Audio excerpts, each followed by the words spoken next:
On arrive à la fin de notre suite de vidéos sur les bases de la programmation avec un des concepts les plus complexes mais aussi les plus utiles que sont les objets. Alors, on va voir les objets de base comme ils sont conçus en JavaScript. On ne va pas voir ici réellement la programmation orientée objet. Peut-être que vous avez déjà entendu ce terme, la POO, programmation orientée objet. C'est d'aller encore plus loin dans ce que je vais vous présenter là.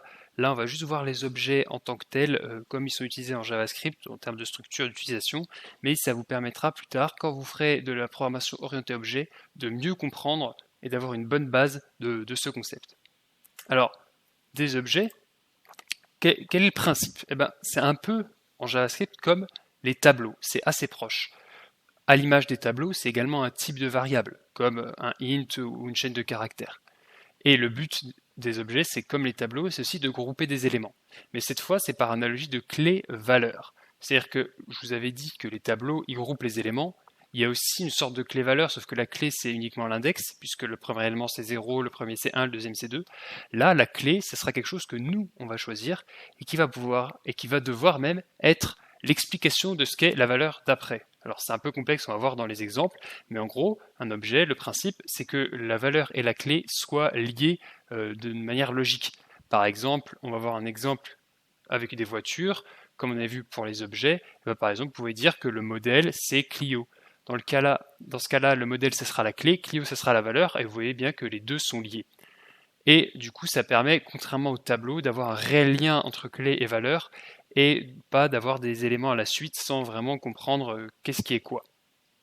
Une analogie qui est souvent utilisée, c'est l'analogie de la voiture en programmation orientée objet. Alors on ne va pas aller jusque-là, mais c'est de dire que globalement, une voiture, c'est un véhicule, donc qui a des roues, des portes, une marque, une puissance, etc.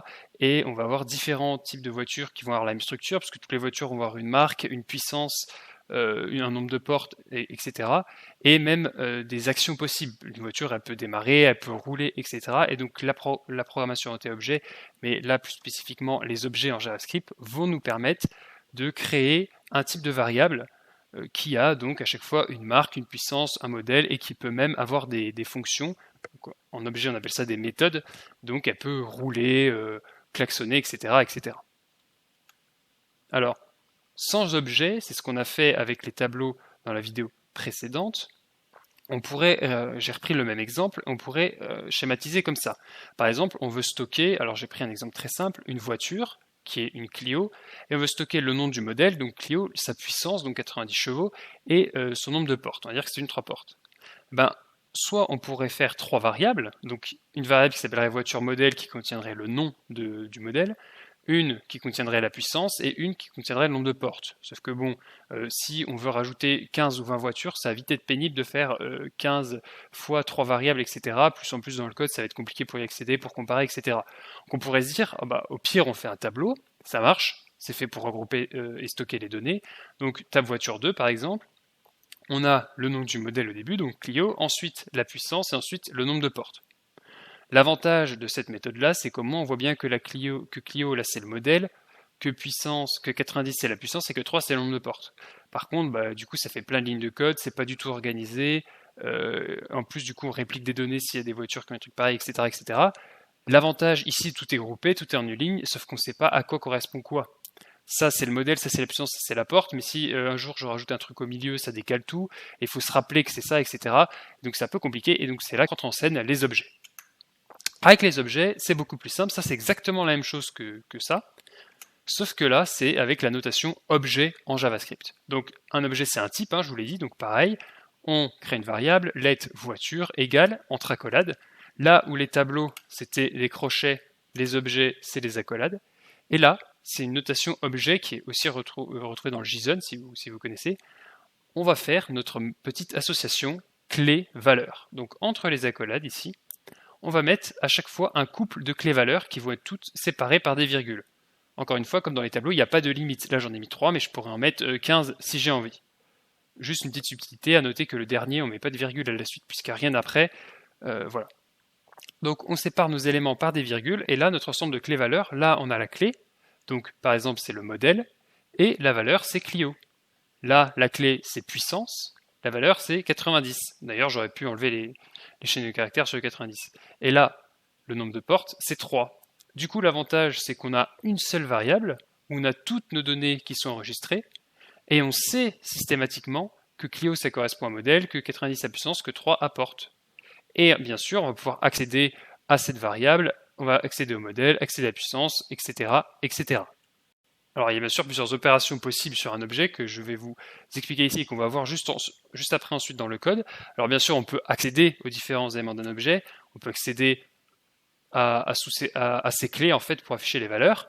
Donc, je peux décider d'avoir le modèle de cette voiture et ça va m'afficher Clio, par exemple, comme pour les tableaux. On peut également ajouter des propriétés dans un objet. Si j'ai envie de rajouter en plus la taille du coffre à la suite, je peux tout à fait, même après avoir déclaré l'objet. Je peux modifier quelque chose d'existant. Si finalement je décide de changer la puissance de ma voiture, d'avoir une meilleure motorisation, je peux le faire. Et je peux aussi supprimer des éléments. Donc c'est tout ce qu'on pouvait faire avec des tableaux. Et ben, on va pouvoir le faire avec des objets et on va voir ça tout de suite. J'ai repris l'objet voiture duquel on parlait et on va voir ensemble du coup comment on accède, on modifie, on supprime et on ajoute des éléments à notre objet. Donc ici, j'ai rien fait de spécial, j'ai juste déclaré mon objet comme je vous ai montré tout à l'heure, donc avec une variable let, donc la variable et entre accolades les différents couples de clés valeurs. Et ensuite, donc, on va voir tout ce qui est opération. Alors, déjà, comment on accède à un objet. Donc, pour ça, comme un peu à l'image des tableaux, vous vous rappelez, les tableaux, on faisait le nom du tableau et ensuite on faisait crochet-crochet et là on accédait à l'index. L'idée est un peu similaire puisque là on met le nom de l'objet, sauf que cette fois on fait point et là vous voyez, il vous propose directement tout ce qui est possible, donc ça peut être modèle, puissance ou porte. Donc si je mets modèle,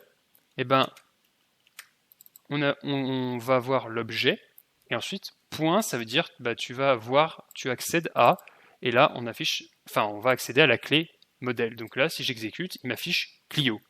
Parce que du coup, on accède à la clé modèle, mais ce qui nous intéresse, nous, c'est pas la clé, c'est la valeur. C'est Clio. Donc on affiche Clio. Pareil, en dessous, je peux rajouter un console.log et je peux mettre voiture.puissance, par exemple. Hop. Et là, il va m'afficher Clio et 90.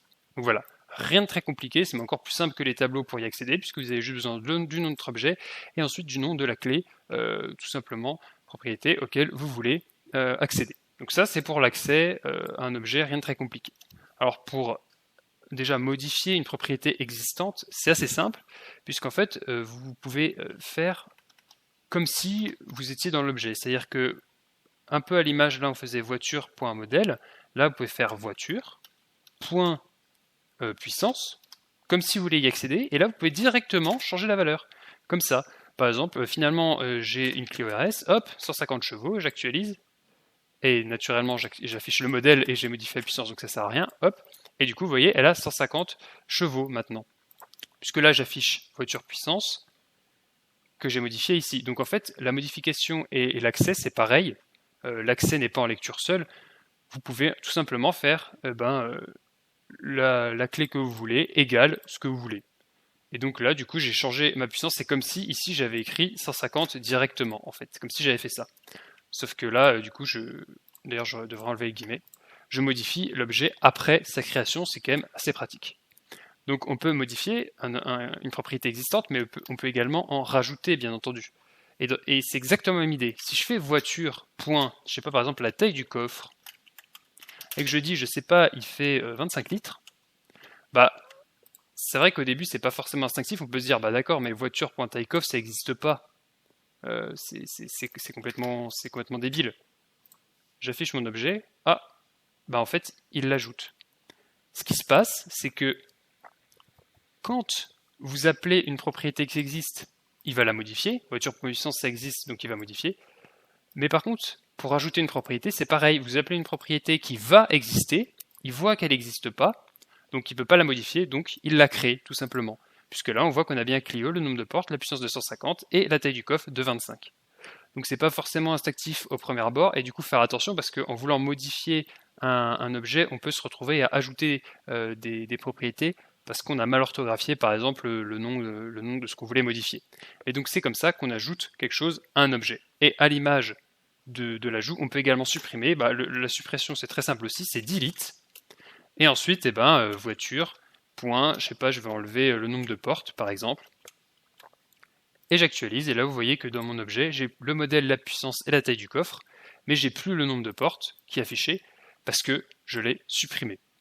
Donc voilà, c'est assez simple en fait les opérations sur un objet, puisqu'on accède tout simplement en mettant le nom de l'objet, point, la clé, donc la puissance, c'est pour accéder. Pour modifier c'est pareil, mais on fait égal ce qu'on veut. Si on essaye de modifier quelque chose qui n'existe pas, ça va le créer, et pour delete, on rajoute simplement delete, et le nom de l'objet, point, la propriété. Enfin, un point un petit peu plus complexe, c'est qu'on peut aussi ajouter des méthodes. Là, on rentre un petit peu plus dans la programmation orientée objet, mais j'ai repris l'exemple de tout à l'heure. Donc là, vous voyez, on a notre voiture avec notre donnée de puissance et notre nombre de portes, et on voit qu'on a en fait une fonction. On peut mettre dans nos objets, dans nos voitures, on peut mettre carrément des fonctions. On peut mettre des strings, chaînes de caractères, des tableaux et des fonctions. Alors, une fonction d'un objet, ça s'appelle une méthode. Voilà, c'est exactement la même chose. Fonction méthode, c'est pareil, juste quand on parle d'objet, on parle de méthode. Mais voilà, en soi, c'est une fonction. Il y a le mot-clé function en plus. Et donc là, vous voyez, comme si c'était une propriété, donc là, ça s'appelle rule, de points, sauf qu'au lieu de mettre un 3 ou une chaîne de caractères, je lui ai dit fonction, donc comme les fonctions qu'on a vues sur la vidéo sur les fonctions. Donc là, j'ai une fonction qui va console.log this.model plus rule. Qu'est-ce que ça fait, ça? Ça veut dire que quand j'appelle ma voiture, tout à l'heure on a vu qu'on pouvait accéder au modèle de la voiture par exemple ou à la puissance, je peux lancer la fonction roule. Je peux dire la voiture elle commence à rouler et elle va me console log le modèle de la voiture et roule, donc ça va m'afficher Clio roule. Le this ici en fait ça correspond à voiture. This.model ça veut juste dire t'affiches le modèle de cette voiture, de cet objet. On va voir ça dans le code. Alors pour ajouter une méthode, vous allez tout simplement dans l'objet, là je reprends l'objet que j'ai créé juste avant, et on va rajouter à la suite la méthode. Alors bien sûr, encore une fois, vous pouvez l'appeler n'importe comment, donc moi je vais refaire celle que j'ai fait, donc roule, deux points, et là, à la place de mettre 5 ou une chaîne de caractères, je mets du coup une fonction, qui peut prendre des paramètres, en l'occurrence il n'y a rien, le corps de la fonction, et du coup là je peux faire à peu près ce que je veux. On va faire un console log, comme je l'ai montré, this.model plus roule. Donc je le répète, si le this il symbolise voiture, ça veut juste dire cet objet point modèle. Voilà. C'est comme si on avait voiture point modèle. Sauf que faire ça c'est pas une très bonne idée parce que si le nom de l'objet change, on sera obligé de le changer partout. Donc le this il permet en gros de faire référence à ça sans avoir à changer le nom manuellement si jamais on change le nom. Donc là, du coup, si je console log mon objet, on a mes propriétés, et là on voit que rule c'est une fonction, parce qu'on a le petit f en italique là, il nous dit c'est une fonction qui fait ça.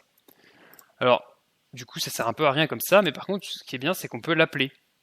Donc par exemple, si ici je fais voiture.roule, parenthèse, et que j'exécute, j'ai Clio roule. Tout simplement parce que j'accède à voiture et j'appelle sa fonction roule. Donc j'accède en gros à la méthode du coup roule de la voiture et vous voyez Clio roule. Donc ça peut être assez puissant, c'est la base en fait de la programmation orientée objet, puisque dans les objets on peut mettre des propriétés mais aussi des méthodes, ce qui permet de pouvoir faire plein de choses et en fait d'aller assez loin. Vous n'êtes pas obligé de vous arrêter trop sur les méthodes si vous êtes débutant parce que c'est à peine complexe au début, mais comme d'habitude, entraînez-vous, amusez-vous avec les objets. Il y a aussi une autre vidéo pour le parcours des objets avec un nouveau type de boucle. Et voilà, je vous souhaite tous un bon code, bons objets à vous, et surtout pratiquez tout ce qu'on voit parce que si c'est juste pour écouter les vidéos et ne pas essayer de votre côté, ça sert à rien et c'est pas comme ça que vous apprendrez à programmer.